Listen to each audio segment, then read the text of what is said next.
Well, we're a homeless shelter, so we accept anyone who's homeless, and we help them to get on their feet, help to find apartments, or if they any other issues they might have, medical or mental, we work with them. Um, when we opened, people came in asking for food and furniture, and one of the first things cries were from mothers saying, I have no food, my children are hungry. I have no beds, my children are sleeping on the floor. I have no stove, I have no refrigerator. And we didn't have those, we had to quickly, get them. And that cry is still heard today. It's 30 years later, we still have people with no food, no beds, no stoves, no refrigerators. Found many people who were not going to doctors because they didn't have medical insurance. I found young people with no teeth. The two landlords told me that until before we opened up, that they would see people going through dumpsters to get food, and once we opened, they didn't see that anymore. And I saw there were adults and children who couldn't read or write, adults who couldn't read or write. One woman, 63 years old, could not even read the clock. She couldn't read numbers. Found people ill, found people with no phones, so they couldn't call doctors. We started a tutoring program immediately because of the people who couldn't read or write. So we would go. We never sent people to agencies for help. We would go with them to make sure that they got the help that they needed. So a lot of we started advocacy, and a lot of was walking with our people until they got what they needed. Many of the other shelters only keep people for a certain length of time. We let people stay here as long as they need to come to grips with their lives. And there was one young man who was here for just a little over a year, and shortly after Christmas he left.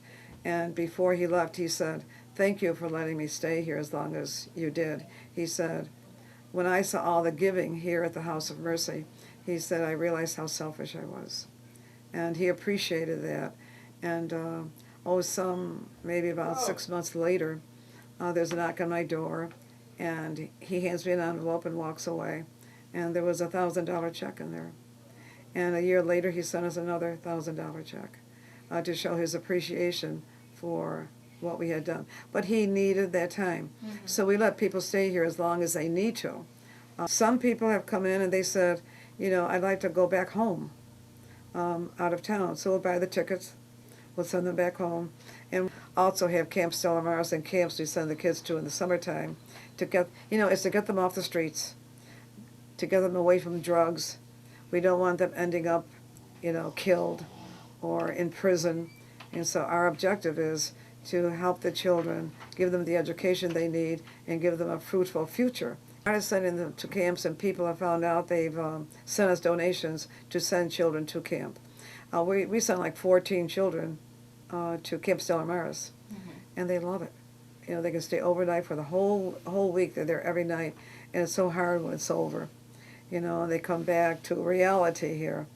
But we have tried to get other camps that they can go to keep them occupied and busy during the summer, so they're not hanging out on the streets. Mm-hmm. Because we want a future for them, and we also want a future with education. So we put children in schools where you have to pay a tuition, but if we get them in early enough, the tuition gets waived, and our children can benefit from it.